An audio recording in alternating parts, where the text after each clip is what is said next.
કબૂતરને દાણા નાખવા ખૂબ જ શુભ વસ્તુ છે. કબૂતરને દાણા અથવા ચણ નાખવા એ ભગવાનનું કામ છે.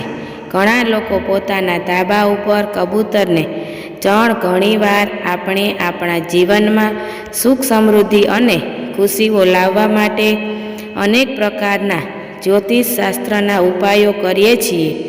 આ કેટલાક ઉપાયો ગ્રહોના અને નક્ષત્રોના પર આધાર કરવામાં આવે છે. કેટલાક ઉપાયો જન્માક્ષર અથવા રાશિની તપાસ કરીને કરવામાં આવે છે. કેટલાક ઉપાયો એવા પણ છે જે દરેક વ્યક્તિ કરી શકે છે. આ ઉપાયો કરવા માટે તમને જ્યોતિષીની સલાહ લેવાની પણ જરૂર પડતી નથી.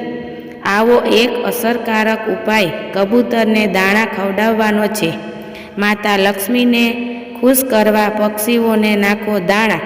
જ્યોતિષ અને વાસ્તુશાસ્ત્ર અનુસાર દેવી લક્ષ્મીના આશીર્વાદ મેળવવા માટે પક્ષીઓને દાણા નાખવા જોઈએ. એવું માનવામાં આવે છે કે કબૂતરને ખવડાવનારા વ્યક્તિ ભગવાનની સેવાનું કામ કરે છે. માન્યતાઓ અનુસાર કબૂતરને ખવડાવવાનું ખૂબ જ શુભ વસ્તુ હોય છે, પરંતુ ધાબા ઉપર કબૂતરને ચણ ન નાખવું જોઈએ. જો આવું કરવામાં આવે તો જ્યોતિષશાસ્ત્ર મુજબ નુકસાન થઈ શકે છે. ધાબા ઉપર આ કારણોથી ન નાખો દાણા. જ્યોતિષશાસ્ત્ર અનુસાર જે વ્યક્તિની કુંડળીમાં બુધ અને રાહુનો મેળ અથવા સંયોગ થતો હોય તેણે પોતાના ધાબા ઉપર કબૂતર માટે અનાજના દાણા ન નાખવા આવવા જોઈએ. રાહુનો સંબંધ ઘરના ધાબા સાથે જોડાવવામાં આવ્યો છે, જ્યારે કબૂતરને દાણા નાખવા બુધ ગ્રહનો ઉપાય માનવામાં આવે છે.